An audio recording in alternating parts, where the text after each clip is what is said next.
Okay, so writing this, I was on my Facebook and I came past these two comments.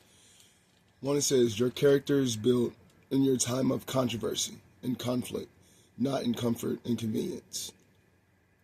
No relationship is all sunshine, but two people can share an umbrella and survive the storm together. Getting out of jail and going to college, I had a message to all my homies in the streets. In case you are selling drugs, you are running a business. You got product, stock, and inventory. You got different sources. You're the plug. In case one run out, you can't stop. You have to maintain your stock and inventory. It's supply and demand. You already know how to identify the client, establish the market, and move the product. You are running a business, so you can do anything. All you have to do is stop this and do that. It doesn't matter what that is. Lawn care, a cleaning service, baby clothes, growing food, music. Whatever business you like, you already are doing it. Separation is an illusion. Everything is connected. So, in 2011, I fell out of college and I moved to Indianapolis with my cousin. This is when I realized I lived in a city.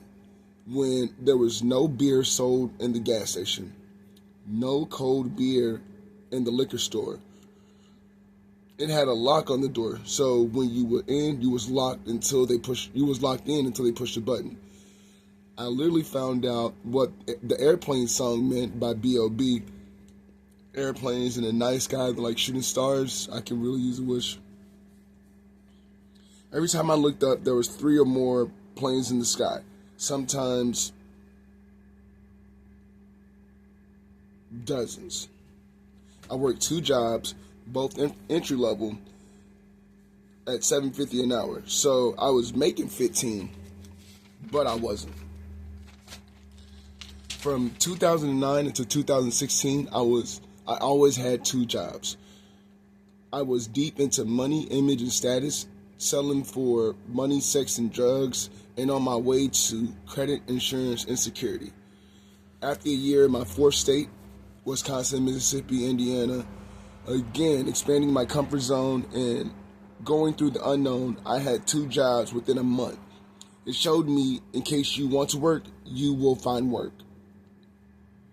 So I go back to Kentucky after a year with the goal of a career instead of a job. So I tell my family and friends again, I'm about to go to Job Corps, then I'm going to advanced training in California, then going to cook on cruise ships. They said, yeah, whatever. So back into the fire I go to forge my own way, carving my own path and doing what my family said couldn't be done. In basic training, I went from $25 to $45 every 2 weeks. I worked out, played basketball, and cooked for the next year and a half. I was the leader of a dorm. This is where I ran into people from big cities: Cleveland, Akron, Detroit, California.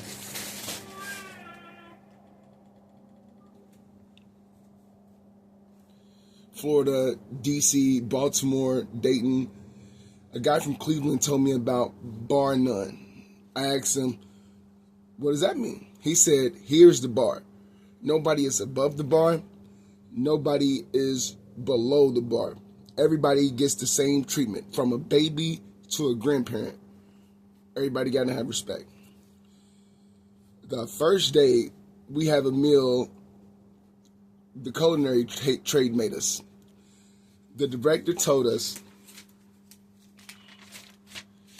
the new students, Job Corps is a trade school ran by the Department of Labor, the government, that 2 things will help us through this journey. They put MYOB and fear on the board. One day you will think, fuck everything and run. When that happens, remember why you came and push through to the other side. The next, you will see and hear things that will pull you off your path. In this moment, mind your own business. These things help me out a lot. I was also sous chef a lot in basic training. Being put in charge, I learned quick you can't make anyone do anything. So working on my relationships with others with different background and experience got a big boost. On the very first day, I go to the gym to hoop. Somebody got jumped in my face. The first thing that came to my mind was mind your own business. So after a year in basic 2012, I get accepted into advanced training. This is when both sides collide for me. I felt just like Drake and Kendrick. Also, this is the third great awakening. The moment I landed in California was 2013, but I told people I was going to do it in 2011. Don't forget, the universe works mentally. I knew I was a man by the age of 6. Ain't no wishing over on this side. You don't fuck with us, we don't fuck with y'all. It's no different over on this side. And these are, like I said, lyrics that made me feel like Do Right and Kill Everything was on to something. Should I listen to everybody or myself? Because myself just told myself, you're the motherfucking man. You don't need no help. Because strictly judging off your advances, I just got paid like 8 advances. So, had I listened to my family and friends that told me that I wasn't going to go to college, I wasn't going to go to Cali in 2010, or had I listened to them when I came back, that I wasn't going to get to see advanced training in California, like, had I listened to them, I would have never accomplished what I did. And the advances, like going from 750 in Indiana and working 2 jobs to making $45 every 2 weeks was, one reality. But when I went to San Francisco, I got a job and I was making $10 an hour. And usually when people get advances or raises from 750, it's like 10 cents, maybe 25 cents. So I went from $7.50 to $10 an hour, and I'm like, yeah, just judging off your advances, I just got like 8 of them. So, like I said, I felt like this dude was narrating my life.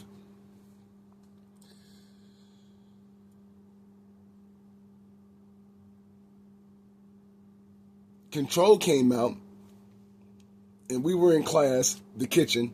Elijah, redhead dude, says Kendrick Lamar is the best rapper ever, and Meek Mill is the best rapper in MMG. I said, without blinking an eye, Kendrick is a weirdo rapper.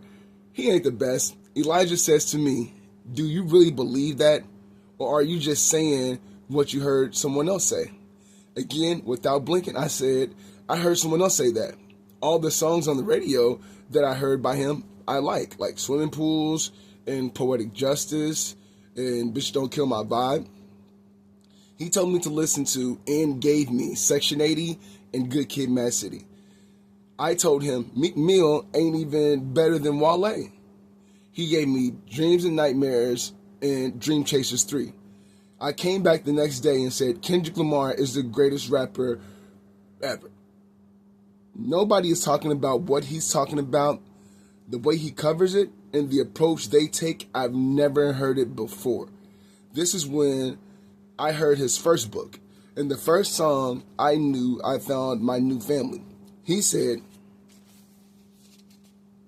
first track, I don't give a fuck if you black, white, Asian, Hispanic, goddammit, it don't mean shit to me. Fuck your ethnicity, nigga. When I ended Section 80, I was high power. Then I jumped into Good Kid, Mad City. It was then when I realized we had the same soundtrack growing up. Even though I was in the South and they was in LA, he said, next time I checked, I was the man in these streets, which is how I jumped off the porch, banging Thug Motivation 101. See, that's it, man. I'm trying to beat a nigga. Shut up, man. You don't even know how it goes. When I heard Poetic Justice, it reminded me of when I was locked up. I knew a flower could bloom in a cell doing 23 hours and 1 hour rec. The next song had me hooked for another 3 years. Money Trees. My first thoughts of this new city is,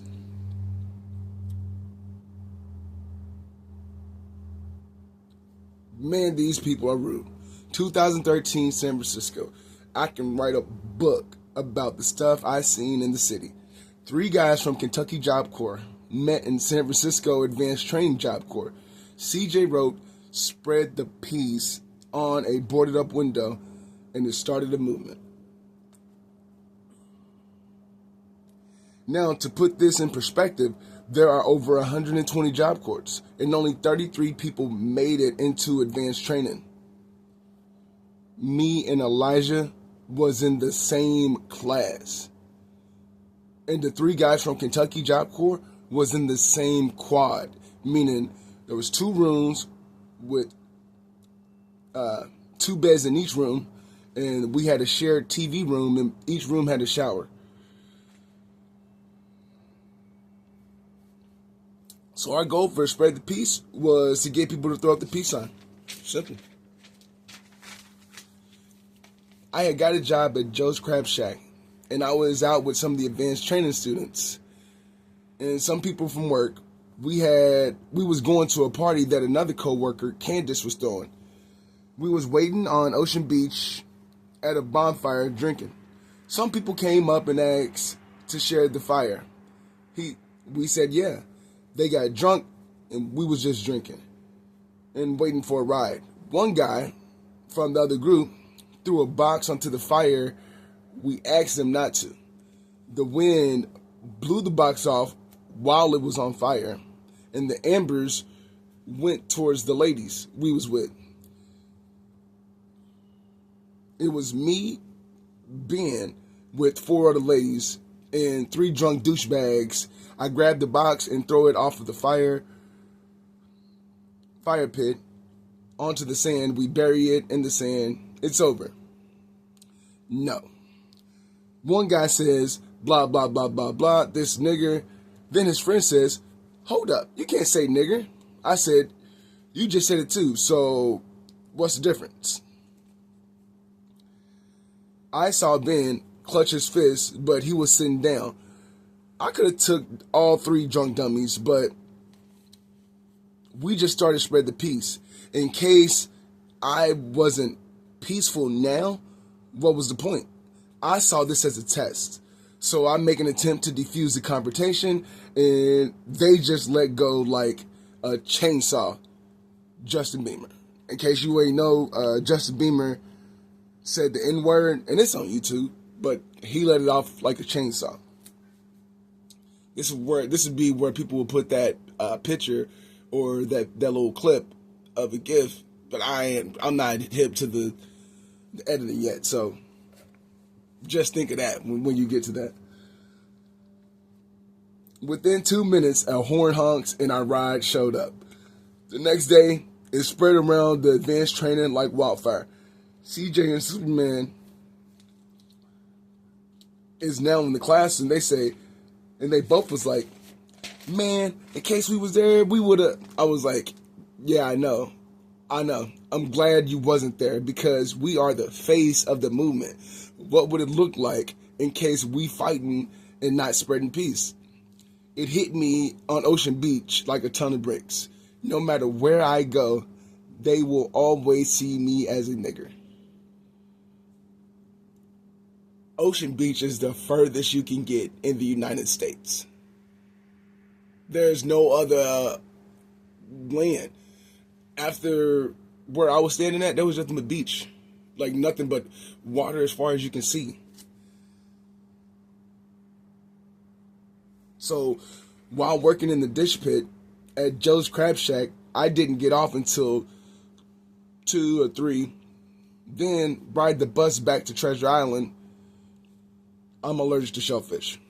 I get back around 3 or 4, shower, and classes at 8 to 3:30. Work from 4 to 2. In case I didn't like the industry, I was going to find out in the fire, meaning trial by fire. While in that hell, I wrote a verse. Then I wrote it again. It got better. Then I wrote it again. This is that verse.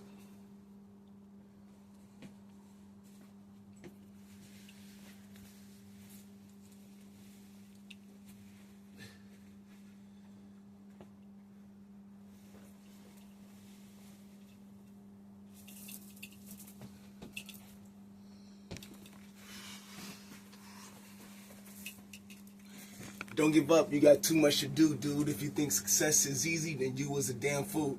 See, opposition is what make great man great. And a life without love is gonna generate hate. So I'ma spread love everywhere that I go. So when I die, millions will care because of the love that I show. Get up and get to it. Don't talk about it, just do it. Put your best effort in it and fuck them if they think you stupid.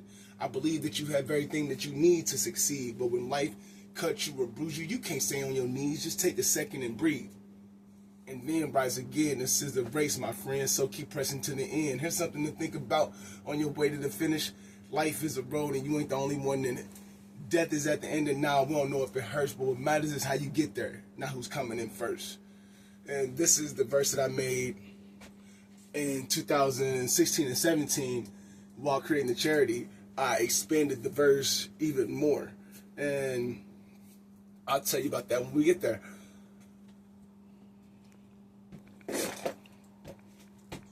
The next video, now that we're into the Good Kid, Mad City, I'm going to do a poetic justice theory mixed in with the peekaboo theory, and y'all can see how far I've come when it comes to cooking.